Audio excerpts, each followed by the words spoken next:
pense que c'est important d'être ici. Je sais le rôle que joue l'APS pour, en quelque sorte, alimenter les médias sénégalais d'informations précises, rigoureuses, détaillées sur l'ensemble des sujets. Et je pense que c'est essentiel d'avoir ces informations. C'est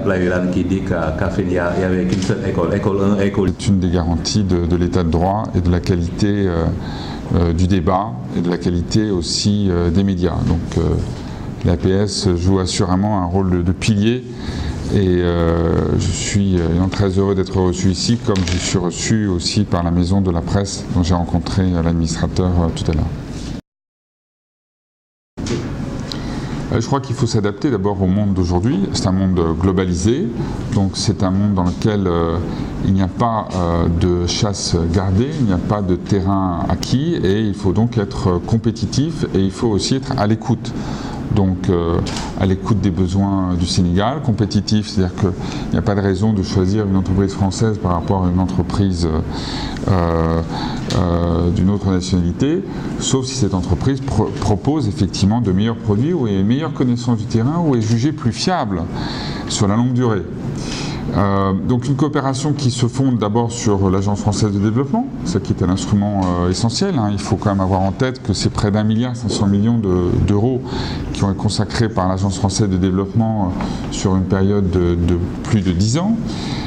Un nouvel acteur, pour montrer aussi qu'on évolue, c'est la Banque populaire d'investissement, la BPI, donc qui permet d'apporter des prêts avec des conditions très favorables, mais de manière plus souple, et d'accorder des prêts aux entrepreneurs privés. Donc je dirais, il est important de diversifier l'offre de développement public, mais aussi privé. Il est important aussi d'avoir une offre qui concerne l'ensemble du territoire. Le danger, c'est de ne traiter que le Grand Dakar. Les besoins sont considérables. Quand vous allez à Pikine, à Guédiawaye, à Thiaroye, bien sûr, les besoins sont considérables. Mais il faut aussi participer au développement de l'ensemble du pays. Et donc, vous avez pu constater que l'AFD a beaucoup étendu son champ d'action et beaucoup aussi donné d'importance au secteur de l'agriculture. L'agriculture sur la vallée du fleuve, ça c'était plus traditionnel, mais aussi l'agriculture dans la région de Vélingara, ça c'est plus récent, c'est avec la Sodagri. Aussi, ce qui est relativement récent, c'est l'importance donnée au secteur de la santé, avec des efforts sur Louga et demain sur Sédhiou. Il y a aussi eu un souci de répondre aux besoins, aux urgences. Vous avez eu la crise de l'eau en 2013.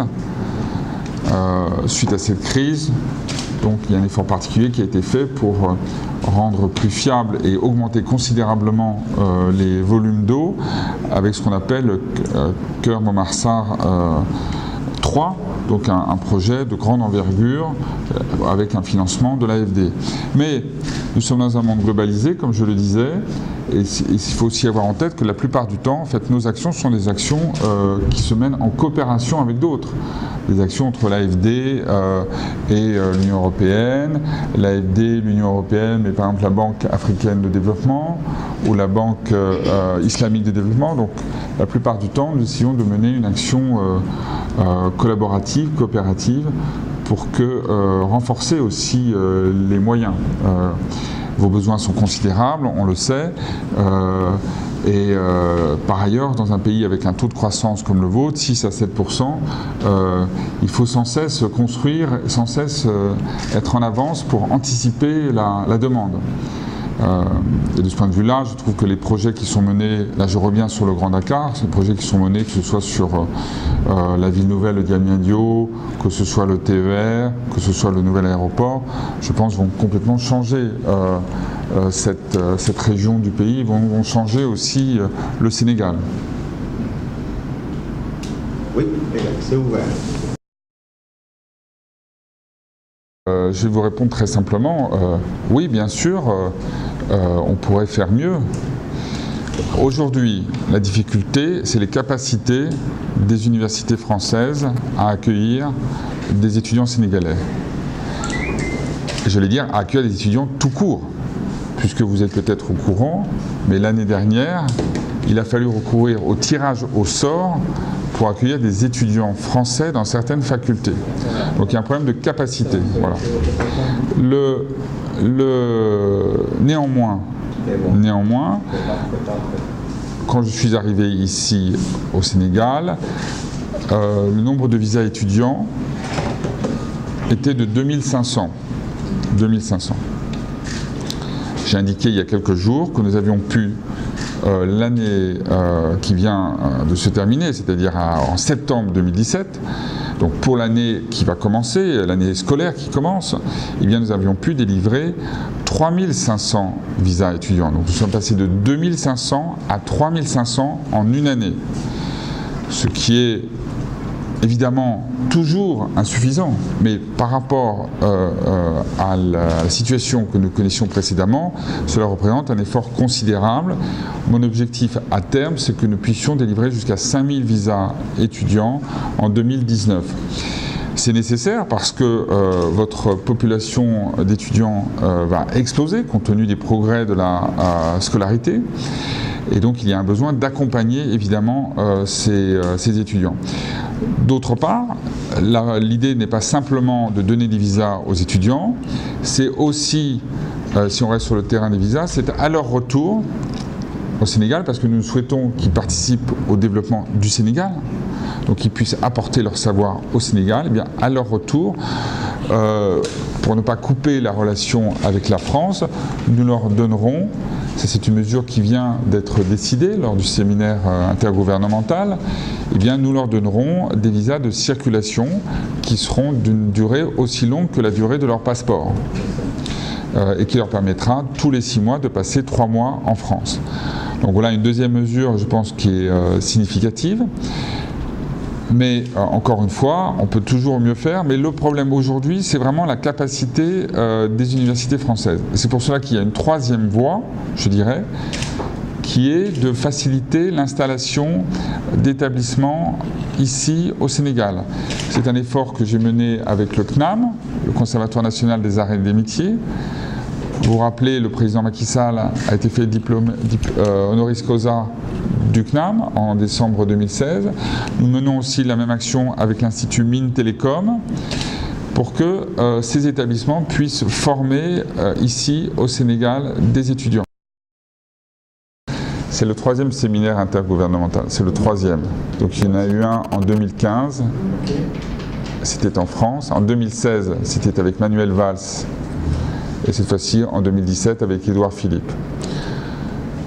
Ce séminaire, pourquoi il se tient? C'est le seul séminaire que nous tenons avec un pays d'Afrique subsaharienne. Et pourquoi est-ce que nous le menons? Parce que tout simplement, la relation entre nos deux pays est très étroite, elle est très variée, elle va de la culture à l'agriculture, de la police aux infrastructures, de l'énergie à l'éducation, de l'enseignement supérieur à la santé. Elle est extrêmement large et donc il y a un besoin de mettre face à face le ministre de la Justice et son collègue, le ministre de la Santé et son collègue, le ministre de l'Agriculture et son collègue. Voilà. On a besoin de parler ensemble semences, recherche agronomique. Voilà. Donc, et puis, il faut évidemment un cap, une direction commune, et ça, c'est sous l'égide des 2 premiers ministres. Donc voilà pourquoi il y a ce séminaire. Cela témoigne, je dirais, de la proximité et de l'intensité de la relation entre nos deux pays.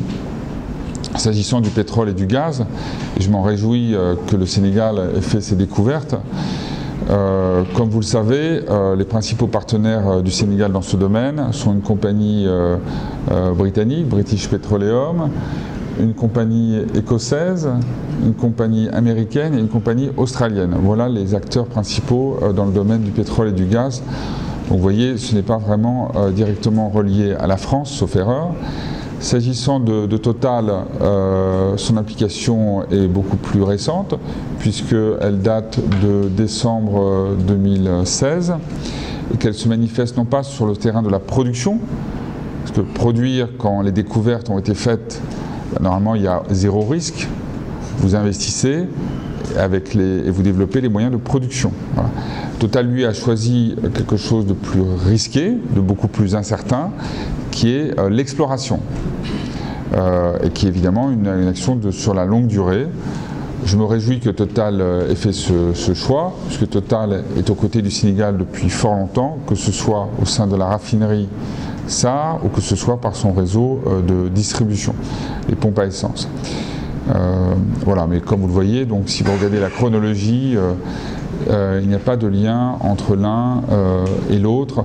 Et si c'est le pétrole devait guider la création de séminaires intergouvernementaux, il faudrait donc en tenir un avec le Nigeria, avec l'Angola, avec le Mozambique, avec le Gabon, oui, le Cameroun, enfin voilà, la liste serait longue. Donc voilà.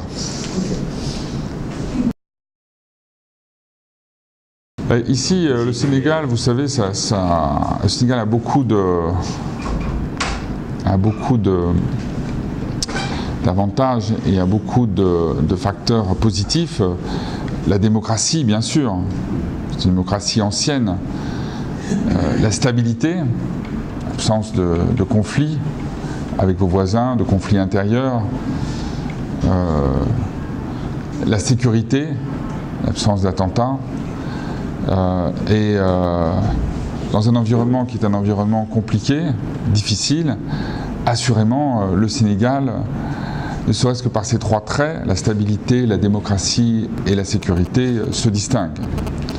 Alors, il faut pour autant être évidemment très vigilant sur le terrain de la sécurité. C'est pour ça que nous avons une coopération très ancienne en termes de police, de gendarmerie, d'armée, de services de renseignement avec les homologues sénégalais. Cette coopération se manifeste de plusieurs manières. C'est peut-être par exemple de promouvoir des écoles régionales, l'école de l'air ou l'école de l'infanterie que j'ai visitée à Thiès. Peut-être un jour, avec la marine sénégalaise, la marine française, on essaiera de faire un effort dans le domaine naval. Ça peut être aussi, si on prend le cas de l'action antiterroriste, ça peut être une action dans le domaine du cyber, puisqu'on sait qu'une grande partie du recrutement se fait aujourd'hui via les réseaux sociaux. Donc il est important que le Sénégal se dote d'outils cyber, et nous avons contribué à aider le Sénégal sur ce chemin. Ou ça peut être aussi, tout simplement, renforcer la coordination, la réactivité, et c'est pourquoi j'étais aux côtés du ministre de l'Intérieur sénégalais à Saly dans le cadre d'un exercice qui visait à répondre à ce qui aurait pu être un attentat contre un hôtel dans cette région touristique. Donc il faut de la vigilance et il faut beaucoup de coopération, évidemment, pour que vous ayez en avance, en amont, tous les instruments, toutes les informations. Maintenant, ma conviction, c'est qu'évidemment, il est très difficile de lutter contre le terrorisme, surtout qu'aujourd'hui, on se retrouve face à des menaces qui sont des menaces qui ne sont pas nécessairement planifiées, qui ne sont pas nécessairement organisées, pas nécessairement collectives. Une personne, une voiture, on l'a vu encore récemment à New York. Donc il y a très peu de signaux détectables en amont. Donc ça rend le travail extrêmement complexe. Et la vigilance, non seulement des services de sécurité, mais aussi de la population, est nécessaire pour lutter contre ces menaces. Mais à long terme, je pense que la meilleure réponse aux risques sécuritaires, c'est évidemment l'éducation. Excusez-moi d'y revenir sur ce sujet, mais il faut lutter sur le terrain des idées contre les propos absurdes et scandaleux et barbares des djihadistes. Il faut lutter sur le terrain des idées, il faut lutter sur le terrain des valeurs, il faut lutter sur le terrain de l'éducation. C'est ainsi qu'on combattra durablement les djihadistes. L'autre action, évidemment, c'est celle qui est menée par la France, mais aussi par le Sénégal et par d'autres pays, sur les foyers les plus aigus, en l'occurrence au Mali. Et nous sommes très heureux de pouvoir compter sur une deuxième force de réaction rapide du Sénégal au Mali, dans le cadre de la MINUSMA, pour combattre aux côtés de Barkhane les foyers terroristes.